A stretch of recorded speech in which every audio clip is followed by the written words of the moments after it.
You can read the title, so please go ahead. Thanks. Can everyone hear me over there? Okay. So thanks for coming to the talk.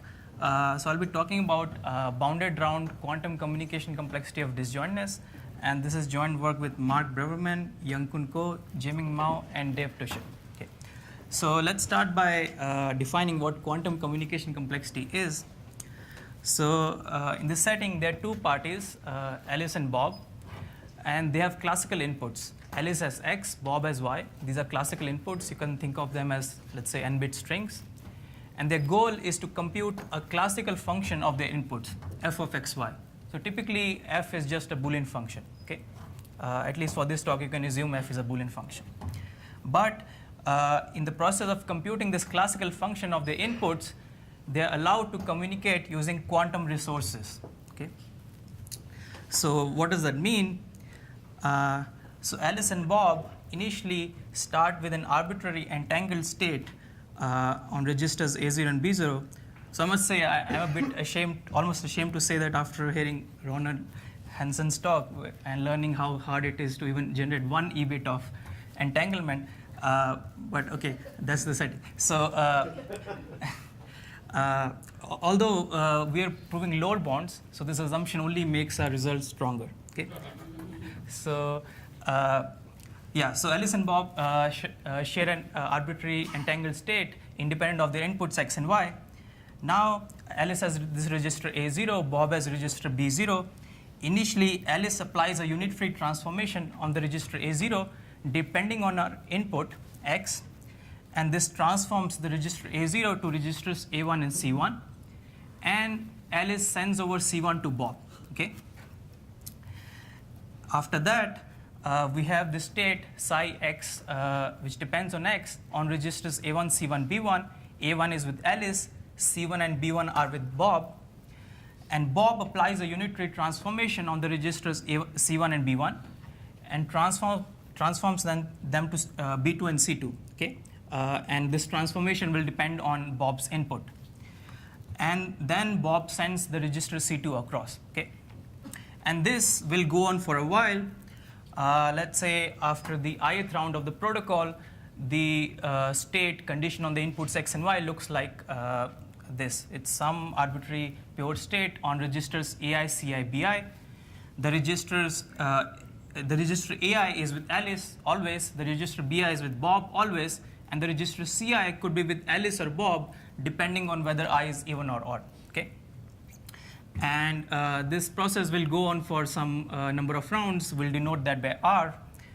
And after the last round, after the rth round, Alice and Bob have some partial states, and they'll do some binary projective measurements on these partial states, and both of them should end up with f of xy with high probability. Okay? So we are assuming here f is a Boolean function. Okay?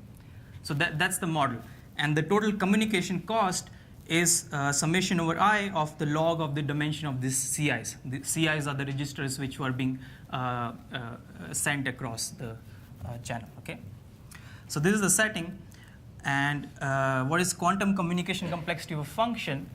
So QCC of f with error epsilon is the minimum communication cost of a quantum protocol that computes this Boolean function f of xy with probability at least 1 minus epsilon for all pairs of inputs x and y. Okay? So that's the definition of QCC f epsilon, the quantum communication complexity of a function. Now QCC r f of epsilon is the quantum communication complexity of the function restricted to r rounds. Okay? It's the minimum communication cost of an r round protocol which computes f of xy with probability at least 1 minus epsilon for all inputs x and y. Okay? So we just restricted the number of rounds to r. Okay? So that's the model of quantum communication complexity. Now moving on to disjointness. Okay? So disjointness is one of the most studied problems in classical and quantum communication complexity, and has plenty of applications in complexity theory to streaming algorithms, data structures, property testing, etc. Okay? So what is the problem? So Alice and Bob have inputs which are sets. Okay?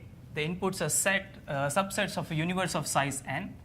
Alice has x, Bob has y. and the function value is 1 if and only if the sets are disjoint. Okay? That's the function. And it turns out that the quantum communication complexity of this function with error, let's say 1/3, is at most O of square root n. Okay? So this is basically, this you get basically by doing Grover search. Okay? So why is that? So these are the inputs of Alice and Bob. So the sets, you can think of them as n-bit strings. And what the players are basically trying to do is find a intersection. Okay? They're trying to find a common coordinate where both of their inputs are 1. Okay? And if you find such a coordinate, then the sets are intersecting, otherwise they're not intersecting. Okay? So essentially, you can run Grover search in a distributed manner. Okay? And this was first shown by Braverman, Cleve, and Wigderson, and later Aronson and Ambine is shaved off a log factor. Okay? So the quantum communication complexity of disjoint is at most square root n. So it's worth mentioning that the classical communication complexity of disjointness is omega n, which gives us a quadratic gap between quantum and randomized communication complexities of a total function. And right now, this is the best possible gap we know, okay, for total functions. Okay, so now the question is this square root n optimal? Okay, we know that Grover search is optimal, but a communication protocol may not look like a query complexity protocol, right? The protocol is not restricted to just query coordinates and check if there's an intersecting coordinate or not there. Okay, it may do something much more complicated, but nonetheless, it turns out the square root n is still optimal, and this was first proven by Razborov in 2002, and Shurstov later gave a different proof using the pattern matrix method. Okay, so this, in some sense, gives a stronger evidence of the optimality of Grover search. Okay, in a stronger computational model, even there, essentially the best thing to do is Grover search. Okay, and it's worth mentioning that communication complexity load bounds are usually harder to prove than query complexity load bounds. So the square root n load bound here is actually much harder to prove than optimality of Grover search. Okay, so now moving on. So if you notice, the Braverman, Cleve, Wigderson, and the Aronson-Abinis protocols both require almost square root n rounds of interaction, okay? Because Grover search makes square root n non-adaptive, adaptive queries, okay? So the question is, what if only r rounds of interaction are allowed, okay? How do you solve disjointness then? So in some sense, we want to parallelize Grover search, right? That's the question. We saw in the tutorials that in the setting of quantum interactive proofs, we can always assume that there are at most 3 rounds of interaction. So can we assume something like that here? Okay, so it's almost a folklore result that the quantum, if you allow r rounds, then you can solve disjointness by paying n over r, by communicating n over r amount of qubits. Okay, so here r is at most square root n. So how do you do that? So we have the inputs of Alice and Bob. You divide the inputs into chunks of size r square each, okay? And you do Grover search on each of these chunks in parallel, okay? So you're searching for an intersection in each of these chunks, and you do that in parallel, okay? When you do that in parallel, the number of rounds would be r, right? But now the communication would be n over r square, which is the number of chunks, times r, which is the cost of each chunk. Okay. Now the communication is n over r. Okay. So that's the scheme to get communication n over r when you were restricted to only r rounds of interaction. Okay. And the question is, natural question is this scheme optimal? So Jain, Radhakrishnan, and Sen in 2003 had some partial progress towards this. They proved that the r round quantum communication complexity of disjoint is at least omega n over r square. Okay. But you can see there's still a gap there. The upper bound had n over r. So the main theorem of this work is we close this gap up to polylog factors. Okay? We prove that the r round quantum communication complexity of disjointness is omega n over r up to polylog factors in r. Okay. So this gives a stronger intuition that Grover search cannot be parallelized. At least you have to pay in communication. I should mention that the query complexity analog of this result, that if you allow R sets of queries which are non-adaptive, then you need to make at least n over R queries. So that was already proven by Zalka in '99. Okay? But as I said, the communication complexity load bonds are usually harder to prove than query complexity. Okay, so moving on to the proof technique. So we'll be using tools from quantum information theory. I'm sure all of you are familiar with this, but let me just state the definitions once again. So we have, let's say we have quantum systems A, B, and C, whose joint state is rho. Then the entropy of the system A is given by this formula. It's minus trace rho A log rho A, or in other words, it's the classical Shannon entropy of the eigenvalues of this reduced density matrix rho A. Okay. The mutual information between systems A and B, it measures how much correlation is there between A and B. It's defined as entropy of A plus entropy of B minus the joint entropy of A and B.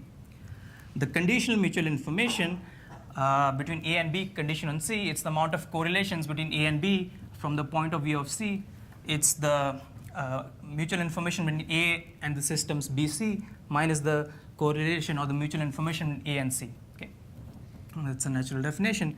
And of course, we know that the conditional mutual information is always non-negative, which is a deep result due to Lieb and Ruskay. Okay, so these are the basic definitions of quantum information theory. Now I'll move on to define something called the quantum information cost of a quantum protocol. But before that, let's look at what is the classical information cost of a classical protocol. Okay. So again, returning back to Alice and Bob, they have some classical inputs x and y, which are jointly distributed according to some distribution mu. And Alice and Bob communicate via some protocol, classical protocol, and I'll denote the transcript of that protocol by pi. The classical information cost of a classical protocol is how much information do Alice and Bob learn about each other's inputs by communicating according to this protocol. Okay? That's the definition of classical information cost. And the formula for this is the information between pi and y given x. This is what Alice learns about y, conditioned on what she already knew, plus the mutual information between pi and x given y. This is what Bob learns about x, conditioned on what he already knew. Okay? So this is the notion of classical information cost of a classical protocol. How much information do the players learn about each other's inputs by communicating? Okay? Now, what do we want to define the quantum information cost of a quantum protocol? Okay? How much information do the players learn about each other's inputs by communicating via a quantum protocol? So if you try to define this, some issues arise immediately. Okay? So there's no concept of a transcript of a quantum protocol. Okay? You can't really clone quantum messages. So there's no notion of transcript. The different messages of a quantum protocol don't even exist at the same point of time. Okay, so then you can say, okay, then we'll just look at the end of the protocol and see how much information do the players learn about each other's inputs at the end of the protocol. It turns out there's an issue with this as well. You can always run a protocol in such a way that at the end, the only information players learn is just the value of the function and nothing else. Okay? It's just the usual reversible computing trick. So it's really tricky to define this quantum information cost quantity.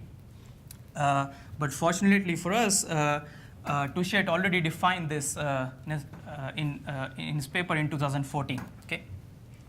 So he actually defined this notion by appealing to the church of the larger Hilbert space, right, which Aram taught us in the tutorials. But I'm going to present an interpretation due to Laurie and Touchette. Okay? I think the church of the larger Hilbert space really kills some of the intuition. So, okay, so the trick is to account for the forgetting of information. The Alice and Bob are running this protocol they're sending information, but they're also sending quantum states back, so they're also forgetting information in the way. And the trick is you account for all this. Okay. So informally, we'll define this as follows. You look at the first round of the quantum protocol and see how much information Alice is sending to Bob in the first round. Okay. Then you move on to the second round, and you'll see in the second round how much information is Bob sending to Alice about his input, plus how much information is Bob forgetting about Alice's input by sending this quantum message, okay, in the second round. And you sum these quantities up over the rounds of the protocol. Okay. That's basically the definition. More formally, you look, let's say after the ith round of the protocol, there's some joint state on AI, CI, and BI. And what is the information? Let's say Alice is sending the message. What is the information sent by Alice? It's exactly the mutual information between X and CI given Y and BI. Okay? Alice is sending this message CI to Bob, and Y and BI are already with Bob. Okay? So this mutual information is what extra information Bob will learn from this message CI. Plus, look at the second term. It's the information which is being forgotten by Alice about Y. Okay? It's the mutual information Y and CI given X and AI. X and AI are what are staying back with Alice after this sending this message, and CI is being sent. So this mutual information is exactly what Alice is forgetting about Bob's input, okay, by sending this message. Okay? And you sum up these quantities over the rounds of the protocol, and what you get is the definition of quantum information cost. Okay? So, I mean, so what is the use of defining this quantity? It's sort of a continuous relaxation of quantum communication cost. And as we know, as a general theme in mathematics, continuous relaxations of discrete objects are always well behaved. Like, for example, this quantity is additive and so on. Okay? So the other reason I really like this interpretation is, for example, let's say someday you want to have some information theoretic reasoning of circuit lower bounds or some such sort. Then one issue which arises there is that you have reversible computing. So how do you argue about the information or energy of a circuit? But this gives hope that if you explicitly account for, let's say, information which is being forgotten by the circuit or some such thing, then there's hope. Okay. Okay, but of course, this is a much simpler setting than circuits. Okay, so this is the notion of quantum information cost of a protocol. What is quantum information complexity of a function? It's defined analogously to quantum communication complexity. It's the infimum of the quantum information cost of protocols which compute this function f with probability at least 1 minus epsilon with respect to the distribution mu. Okay. So that's the notion of quantum information complexity of function with distribution mu and error epsilon. And the remarkable theorem that Touchette proved in his paper is that quantum information equals amortized communication. Okay? If you're interested in solving n copies of a function, then the cost scales as the quantum information complexity of the single copy of the function. Okay? So really, this gives a very nice operational meaning to this notion of quantum information cost. And it's the quantum analog of classical information equals amortized communication, a theorem due to Braverman and Rao from 2010. Okay? So that's quantum information complexity. Moving on to disjointness, which we want to study. Let's say the sets of Alice and Bob, X and Y, are represented as n-bit strings. Then the disjointness function is exactly this. It's the negation of OR of xi and yi. Okay? You take the OR in all the coordinates of the AND of xi and yi. This is exactly what the disjointness function is. So while there's an OR, this combining function, this OR, still in some sense, to understand the quantum communication complexity of disjointness, it suffices to understand just the quantum information complexity of AND, just the 2-bit AND function. Okay? And the formal connection that arises is the following.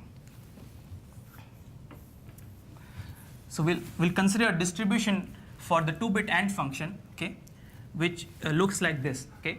it has 1/3 mass on all the inputs 0, 0, 0, 1, 1, 0, and it places 0 mass on 1, 1. Okay? And what happens is that if you have an R-round protocol for disjointness whose communication is C, then you get an R-round protocol pi prime for just the 2-bit AND function whose quantum information cost is at most C over n. Okay? Because of the additivity properties of quantum mutual information, you get to divide by n. Okay? And there's a subtlety here. We're measuring the quantum information cost with respect to a distribution which has no mass on 1, 1. Okay? But still, the protocol should be correct on all inputs. Okay? You can't just output 0 because there's no mass on 1, 1. The protocol should be correct on all inputs. The distribution mu is just to measure the quantum information cost. Okay? So just to get an intuition of this, why this is the case, so you look at you think about what are the hard instances of disjointness, right? So if there are too many intersections in the inputs of Alice and Bob, then this is not a hard instance. You can just subsample some of the coordinates, and you'll immediately find an intersection. Okay? So this here is not a hard instance of disjointness. The hard instance looks more like this, where either there's a single intersection or there's no intersection. Okay? So that it's really hard to find this intersection. So this is the hard instance.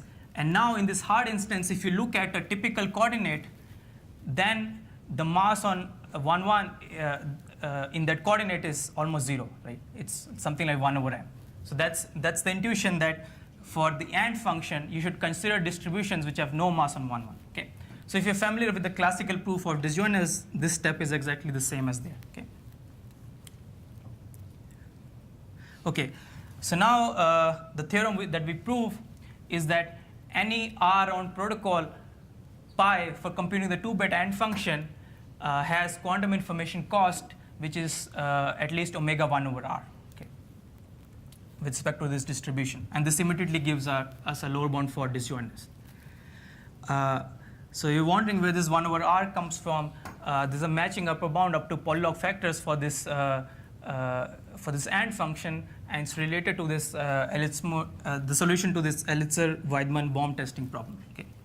So this is exactly the same phenomena that occurs. And the lower bound of Jain, Radhakrishnan, and Sen can be interpreted as giving a lower bound of 1 over r square for the quantum information cost of this AND function. Okay. Okay. So this is the lower bound we prove. So you might wonder why is it so hard? I mean, we're just concerned about the 2-bit AND function, how hard it can be to study to death its quantum information complexity. So one reason it's hard is that it's a little bit hard to manipulate quantum information. We have a lot of tools to manipulate classical information, which are almost standard by now, but these tools haven't been developed in the quantum information setting yet. For example, we've seen in this conference, this quantity conditional mutual information is not very well understood. In fact, very natural conjectures have only recently been resolved. For example, we saw a talk yesterday by Omar Fafzi. And furthermore, we don't have optimal round elimination arguments for quantum protocols, which are almost standard by now in classical protocols. Okay? So this gives us, this sort of explains the hardness of this understanding the quantum information complexity of AND. Okay? So what is the solution? So if you look at a proof, it's a funny proof. It's almost a hack. Okay? But most importantly, it works. So the idea is you go back to disjointness. Okay? So this might seem very circular. We moved from disjointness back to AND in the hope that maybe analyzing AND is easier. But now to analyze AND, we're moving back to disjointness. Okay? But really, it's not a circular argument.